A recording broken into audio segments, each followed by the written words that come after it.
Assalamualaikum warahmatullahi wabarakatuh, dan selamat pagi teman-teman, dan selamat tahun baru 1 Januari 2023.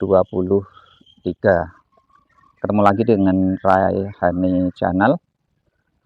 Untuk kegiatan pagi ini adalah melanjutkan menangani atau cara menangani predator jenis kelanceng yang menyerbu atau menyerang ke koloni Tetragonula piroi yang baru dipindah dari kebun belakang, dipindah ke depan, langsung di taman yang seperti teman-teman lihat sebelumnya. Dan ini video yang ketiga, yang mana video pertama adalah kita menangani dengan secara natural, yaitu dengan cara kita diamkan.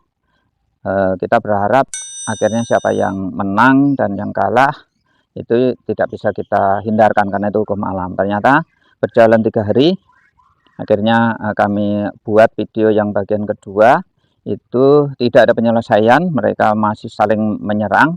Terus akhirnya dengan tindakan memindahkan si koloni Tetragonula piroi yang di menara satunya, sementara yang di menara sebelahnya itu kami letakkan stop yang kosong.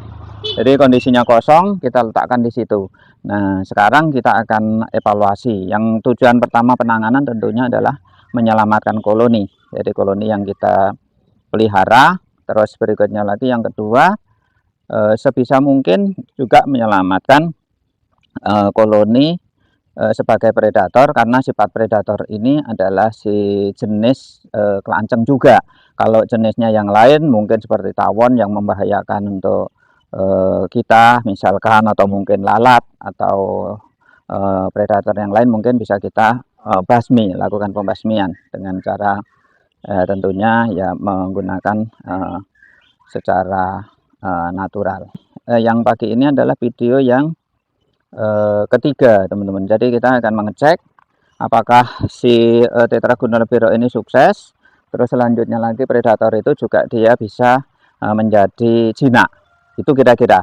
Nah, tapi sayangnya ini dari pagi bahkan dari malam ini tahun baru ini hujan terus, jadi kami membuat videonya terhenti. Jadi ini baru mau melakukan untuk mengecek, tapi kondisinya hujan. Tapi tidak apa-apa, kita selama tidak deras sekali kita lakukan aja untuk melakukan pengecekan. Oke, kita langsung saja. Yang pertama, setidak-tidaknya kita melihat secara dekat di corongnya seperti apa. Apakah si Tetragonula piroi itu juga masih dia bertahan dengan kondisi seperti apa. Mungkin nanti kita ketok atau bagaimana dia nanti keaktifannya seperti apa. Terus berikutnya lagi, si predator yang jenis kelanceng itu apakah dengan si stop yang kosong yang hanya diisi dengan si propolis bekas Tetragonula piroi atau resin-resin bekas yang ada di situ, lalu kita tambahkan madu thoracea, ini bisa menjadi rumah yang nyaman. Terus akhirnya dia ditempatin. Dan jenisnya ini jelas kami belum bisa identifikasi karena juga memang belum dicek. Jadi nanti kalau memungkinkan kita akan cek. Nah, sekarang kita dekatkan saja. Kita mulai dari si Tetragonula piroi yang kita pelihara, terus nanti ke predator. Ini teman-teman penempatannya kita rubah, yang tadinya hutan si Domesticaceae kita ubah menjadi taman yang akhirnya jauh lebih nyaman dilihatnya dan juga lebih indah. Ini penampakannya teman-teman untuk Tetragonula si piroi. Ternyata sampai saat ini dengan dipindahkan dari toren atau menara si AMP atau bunga langit yang ada di sana, kita pindahkan ke sini. Lalu yang di sana adalah si predatornya jenis kelanceng, lalu yang di sini adalah Tetragonula piroi-nya. Kita lihat secara dekat, ternyata si koloni ini masih bertahan teman-teman.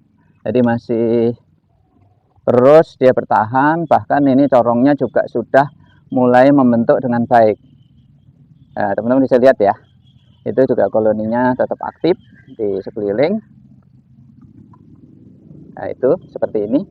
Nah, ini sebenarnya bisa kita ganggu ya, tapi dari corongnya sudah kelihatan. Jadi nanti yang kita itu kelihatan, keaktifannya kelihatan, juga dia aktif meskipun posisi sekarang ini kondisi gerimis. Dia juga aktif beraktivitas mencari si polen dan lainnya. Coba kita lihat di Dombias minole. Ini teman-teman. Jadi si koloni ini semua ada di posisi sini walaupun hujan, karena untuk si bunga dari vegetasi Dombias minole ini memang sangat memberi daya tarik yang luar biasa.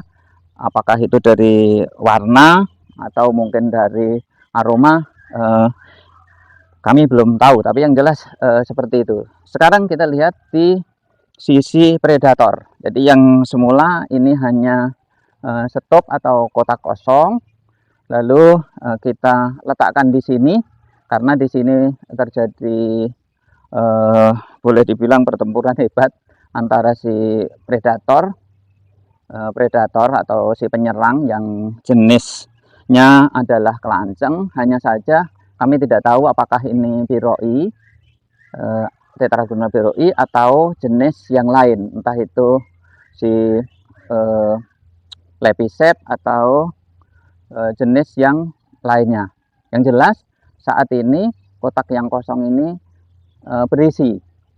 Nah, untuk memastikan bahwa ini berisinya nih banyak atau tidak, mungkin bisa kita lakukan ini ya, dibuka sedikit kali ya teman-teman, supaya kita tahu. Jangan-jangan nanti nyerbu, tidak apa-apa, yang penting kita melakukan observasi.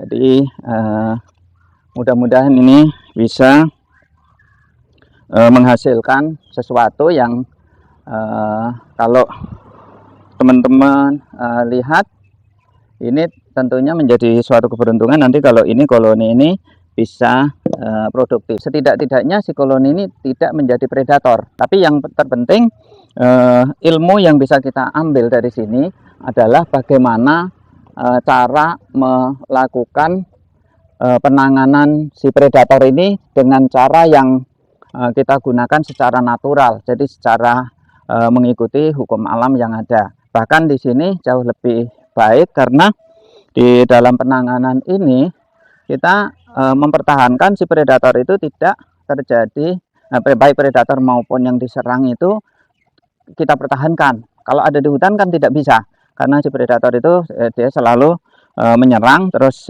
si pihak yang punya rumah tentunya atau yang punya sarang itu yang sebagai yang diserang, dan itu tentunya akan terjadi hukum alam. Kalau si yang punya sarang itu kuat, tentunya dia mempertahankan diri lalu menghalau si predatornya. Tetapi kalau predatornya lebih kuat, artinya ya si yang memiliki sarang itu harus mengalah dan dia harus bisa pergi atau bahkan diserbu sampai habis, sampai ratu-ratunya. Biasanya itu dilakukan di pemusnahan massal lalu diganti oleh koloni yang baru. Ini tentunya hal yang kita sebagai penghobi atau pembudidaya itu kita ikut campur. Jadi ikut campur dalam tanda kutip yang sifatnya positif, bukan kita diamkan untuk terjadi serang menyerang lalu akhirnya terjadi pemusnahan massal salah satu jenis yang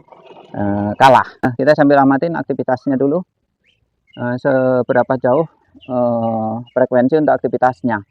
Kalau yang bagus itu, kalau kondisi cuaca bagus itu setidak-tidaknya 20 koloni keluar masuk per menit.